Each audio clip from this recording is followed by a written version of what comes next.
ಯುವಕನೋರ್ವನ ಕೊಲೆಗೆ ಸಂಬಂಧಿಸಿದಂತೆ ಪ್ರಮುಖ ಆರೋಪಿಯನ್ನು ಬಂಧಿಸುವ ವೇಳೆ ಪೊಲೀಸ್ ಪೇದೆಗೆ ಚಾಕು ಇರಿತವಾಗಿದ್ದು, ಈ ವೇಳೆ ಪೊಲೀಸರು ಆರೋಪಿಯ 2 ಕಾಲಿಗೆ ಗುಂಡು ಹಾರಿಸಿರುವ ಘಟನೆ ಶ್ರೀರಂಗಪಟ್ಟಣ ಠಾಣಾ ವ್ಯಾಪ್ತಿಯಲ್ಲಿ ನಡೆದಿದೆ. ಶ್ರೀರಂಗಪಟ್ಟಣ ತಾಲೂಕಿನ ಪಾಲಹಳ್ಳಿ ಗ್ರಾಮದ ಯುವಕ ಸುಪ್ರೀತ್ ಅಲಿಯಾಸ್ ಸುಪ್ಪಿನನ್ನು ಇದೇ ಜನವರಿ 18 ರಾತ್ರಿ ಬರ್ಬರವಾಗಿ ಕೊಲೆ ಮಾಡಲಾಗಿತ್ತು. ಕೊಲೆ ಪ್ರಕರಣವನ್ನು ಬೆನ್ನತ್ತಿದ್ದ ಪೊಲೀಸರು ಪ್ರಮುಖ ಆರೋಪಿ ಪ್ರಮೋದ್ ಎಂಬಾತನನ್ನು ಹಿಡಿಯುವ ವೇಳೆ ಪೊಲೀಸ್ ಪೇದೆ ಶರತ್ ಎಂಬುವವರ ಮೇಲೆ ಹಲ್ಲೆಗೆ ಯತ್ನಿಸಿದಲ್ಲದೆ ಬಲತೋಳಿಗೆ ಚಾಕುವಿನಿಂದ ಚುಚ್ಚಿ ತಪ್ಪಿಸಿಕೊಳ್ಳುವ ಪ್ರಯತ್ನ ನಡೆಸಿದ್ದಾನೆ. ಈ ವೇಳೆ ಸ್ಥಳದಲ್ಲೇ ಇದ್ದ ಪೊಲೀಸ್ ಅಧಿಕಾರಿಗಳು ಪ್ರಮೋದ್ನ 2 ಕಾಲಿಗೂ ಗುಂಡು ಹಾರಿಸಿ ಬಂಧಿಸಿದ್ದಾರೆ. ಈ ಘಟನೆ ಕರಿಘಟ್ಟ ಅರಣ್ಯ ಪ್ರದೇಶದಲ್ಲಿ ನಡೆದಿದ್ದು, ಚಾಕು ಇರಿತಕ್ಕೊಳಗಾದ ಪೇದೆ ಹಾಗೂ ಗುಂಡೇಟು ತಿಂದ ಪ್ರಮೋದ್ರನ್ನು ಶ್ರೀರಂಗಪಟ್ಟಣದ ಸಾರ್ವಜನಿಕ ಆಸ್ಪತ್ರೆಗೆ ದಾಖಲಿಸಿ ಚಿಕಿತ್ಸೆ ನೀಡಲಾಗುತ್ತಿದೆ. ಆಸ್ಪತ್ರೆಗೆ ಜಿಲ್ಲಾ ಪೊಲೀಸ್ ವರಿಷ್ಠಾಧಿಕಾರಿ ಮಲ್ಲಿಕಾರ್ಜುನ ಬಾಲದಂಡಿ ಭೇಟಿ ನೀಡಿ ಬಳಿಕ ಘಟನಾ ಸ್ಥಳವನ್ನು ಪರಿಶೀಲಿಸಿದ್ದಾರೆ.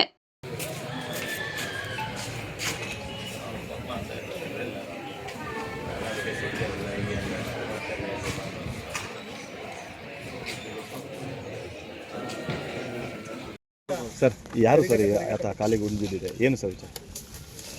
ಈಗ 3 ದಿನಗಳ ಹಿಂದೆ ಪಾಲಹಳ್ಳಿಯಲ್ಲಿ ಒಂದು ರೌಡಿ ಶೀಟರ್ ಸುಪ್ರೀತ್ ಅಂತೇಳಿ ಅವನ ಒಂದು ಕೊಲೆಯಾಗಿತ್ತು.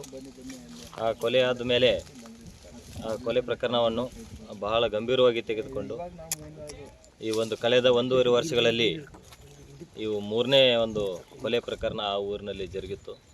ಹೀಗಾಗಿ ಈ ಪ್ರಕರಣವನ್ನು ಗಂಭೀರವಾಗಿ ತೆಗೆದುಕೊಂಡು ಆದಷ್ಟು ಬೇಗನೆ ಪತ್ತೆ ಹಚ್ಚುವ ಆರೋಪಿತರನ್ನು ಪತ್ತೆ ಹಚ್ಚುವ ಸಂಬಂಧ ನಮ್ಮ DSP ಶ್ರೀರಂಗಪಟ್ಟಣವರ ಒಂದು ನೇತೃತ್ವದಲ್ಲಿ 5 ತಂಡಗಳನ್ನು ನಾವು ರಚನೆ ಮಾಡಿದ್ವಿ.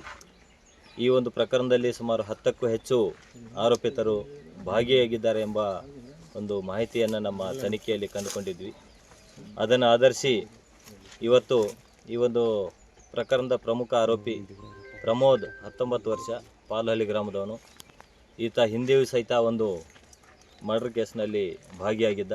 ಆ ಒಂದು ಕೇಸ್ನಲ್ಲಿ ಜೈಲಿನಲ್ಲಿದ್ದು ಇತ್ತೀಚೆಗೆ ಆ ಜೈಲಿನಿಂದ ಹೊರಬಂದಿದ್ದ. ಆತ ಇಲ್ಲಿ ಶ್ರೀರಂಗಪಟ್ಟಣ ಠಾಣಾ ವ್ಯಾಪ್ತಿಯ ಕರಿಘಟ್ಟ ಅಂಥೇಳಿ ಒಂದು ಪ್ರದೇಶದಲ್ಲಿ ಇದ್ದಾನೆ ಅಂಥೇಳಿ ಒಂದು ಖಚಿತ ಮಾಹಿತಿ ಬಂದಿತ್ತು. ಆ ಖಚಿತ ಮಾಹಿತಿಯನ್ನು ಆಧರಿಸಿ KRS CPI ಪುನೀತ್ ಮತ್ತು ಅವರ ತಂಡ ಈ ಒಂದು ಪ್ರದೇಶದಲ್ಲಿ ಅವರನ್ನು ಮಧ್ಯಾಹ್ನದ ಸಮಯದಲ್ಲಿ ಹುಡುಕಾಡ್ತಾ ಇದ್ದರು.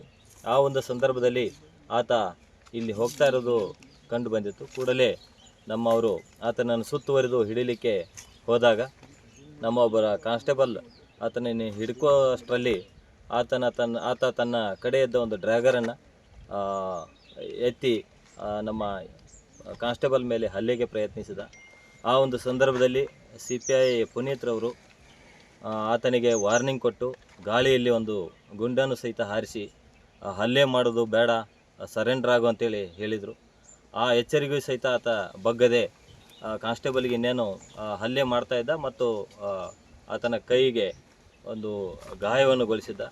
ಆ ಒಂದು ಸಂದರ್ಭದಲ್ಲಿ ಆತ್ಮರಕ್ಷಣೆಗಾಗಿ ನಮ್ಮ CPI ಪುನೀತ್ರವರು ಆತನ ಬಲಗಾಲಿಗೆ ಒಂದು ಸುತ್ತು ಫೈರನ್ನು ಮಾಡೋದ್ರ ಮೂಲಕ ಆತನನ್ನು ಸೆಕ್ಯೂರ್ ಮಾಡುವಲ್ಲಿ ಯಶಸ್ವಿಯಾಗಿದ್ದಾರೆ. ಈ ಒಂದು ಕಾರ್ಯಾಚರಣೆಯಲ್ಲಿ ಒಟ್ಟು CPI ಮತ್ತು ಒಬ್ಬರು PSI ಮತ್ತು ಇಬ್ಬರು ಕಾನ್ಸ್ಟೇಬಲ್ 4 ಜನ ಇದ್ದರು. ಅವತ್ತು ಆತನನ್ನು ಯಶಸ್ವಿಯಾಗಿ ಹಿಡಿಯುವಲ್ಲಿ ಯಶಸ್ವಿಯಾಗಿದ್ದಾರೆ. ಮತ್ತು ಕೂಡಲೇ ಆತ ಮತ್ತು ಗಾಯಗೊಂಡಿದ್ದ ನಮ್ಮ ಪೊಲೀಸ್ ಕಾನ್ಸ್ಟೇಬಲ್ ಶರತ್ ಎಂಬುವರನ್ನು ನಾವು ಶ್ರೀರಂಗಪಟ್ಟಣದ ಸರ್ಕಾರಿ ಆಸ್ಪತ್ರೆಗೆ ಶಿಫ್ಟ್ ಮಾಡಿದ್ದೀವಿ. ಈಗಾಗಲೇ ಅವರಿಬ್ಬರು ಚಿಕಿತ್ಸೆ ಪಡಿತಾ ಇದ್ದಾರೆ. ಆರೋಗ್ಯ ಸ್ಟೇಬಲ್ ಆಗಿದೆ. ಈ ಕೊಲೆ ಪ್ರಕರಣದಲ್ಲಿ ಭಾಗಿಯಾಗಿದ್ದ ಅಂತ ಹೇಳಿ ಸರ್, ಯಾವ ಕೊಲೆ ಪ್ರಕರಣ, ಎಷ್ಟು ದಿನದ ಹಿಂದೆ ಬಂದಿದ್ದ ಸರ್ ಅದು? ಈತ ಹೋದ ವರ್ಷ ಫೆಬ್ರವರಿಯಲ್ಲಿ ಒಂದು ಪ್ರಜ್ವಲ್ ಅಂತೇಳಿ ಒಬ್ಬನ ಕೊಲೆ ಪ್ರಕರಣ ಆಗಿತ್ತು. ಆ ಕೊಲೆ ಪ್ರಕರಣದಲ್ಲಿ ಈತ 13ನೇ ಆರೋಪಿಯಾಗಿದ್ದ. ಅದಾದಮೇಲೆ ಈತ ಇತ್ತೀಚೆಗೆ ಕಳೆದ ತಿಂಗಳು ಹೊರಗೆ ಬಂದಿದ್ದ ಅಂತೇಳಿ ಮಾಹಿತಿ ಇದೆ. ಹೊರಗೆ ಬಂದ ಮೇಲೆ ಈತ ಭಾಳಷ್ಟು ಹುಡುಗರನ್ನು ಕಟ್ಟಿಕೊಂಡು ರೌಡಿಸಮ್ ಥರ ಒಂದು ಊರಿನಲ್ಲಿ ಹಾವಾ ಕ್ರಿಯೇಟ್ ಮಾಡ್ತಾಯಿದ್ದ. ಹುಡುಗರನ್ನೆಲ್ಲ ಕಟ್ಟಿಕೊಂಡು ದಾಬಾಗಳಿಗೆ ಹೋಗೋದು, ಅಲ್ಲಿ ಲೇಟ್ ನೈಟ್ ಆಗಿ ಕೂತ್ಕೊಳ್ಳೋದು, ಈ ಥರದ ಹಲವಾರು ಒಂದು ಚಟುವಟಿಕೆಯಲ್ಲಿ ರೌಡಿ ಥರದ ಚಟುವಟಿಕೆಯಲ್ಲಿ ತೊಡಗಿಕೊಂಡಿದ್ದ. ಮತ್ತು ಈ ಒಂದು ಪ್ರಕರಣದಲ್ಲಿ ಈತನೇ ಪ್ರಮುಖವಾಗಿ ಬಹಳಷ್ಟು ಜನರ ಜೊತೆ ಕಾಂಟ್ಯಾಕ್ಟ್ನಲ್ಲಿದ್ದ ಮತ್ತು ನಮ್ಮ ಸಾಕಷ್ಟು ನಾವು ತಾಂತ್ರಿಕ ವಿಧಾನಗಳನ್ನು ಅನುಸರಿಸಿ ತನಿಖೆ ಮಾಡಲಾಗಿ ಈತನು ಪ್ರಮುಖ ಆರೋಪಿ ಅಂತೇಳಿ ನಮ್ಮ ತನಿಖೆಯಲ್ಲಿ ಕಂಡುಬಂದಿದೆ. ಸುಪ್ರೀತಂಗೂ ಮತ್ತು ಇವನಿಗೆ ಏನು ಸರ್ ದ್ವೇಷ? ಇವನು ಸುಪ್ರೀತನ್ ಯಾಕೆ ಹತ್ಯೆ ಮಾಡಬೇಕಾಗಿತ್ತು? ಆ್ಯಕ್ಚುಲಿ 2023 ಅಕ್ಟೋಬರ್ದಲ್ಲಿ ಒಂದು ಕುಂಟ ವಿನೋದ್ ಅಂತೇಳಿ ಒಂದು ಕೊಲೆ ಪ್ರಕರಣ ಆಗಿತ್ತು. ಆ ಕೊಲೆ ಪ್ರಕರಣದಲ್ಲಿ ಸುಪ್ರೀತ್ ಅಂತೇಳಿ ಏನು ಇವತ್ತು ಮೊನ್ನೆ ಕೊಲೆಯಾದ ಆತನು ಸಹಿತ ಆರೋಪಿಯಾಗಿದ್ದ.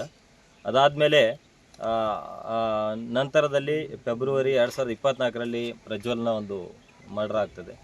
ಇದಾದಮೇಲೆ ಎರಡೂ ಕಡೆಯವರು ಭಾಳಷ್ಟು ಜನ ಜೈಲಿನಲ್ಲಿ ಇನ್ನೂ ಇದ್ದಾರೆ. ಭಾಳಷ್ಟು ಜನ ಜೈಲಿನಿಂದ ಕೆಲವೊಬ್ಬರು ಹೊರಗಡೆ ಬಂದಿದ್ದಾರೆ. ಬಂದ ಮೇಲೆ ಈ ಸುಪ್ರೀತ್ ಅನ್ನೋನು ಇವ್ರ ಗ್ಯಾಂಗ್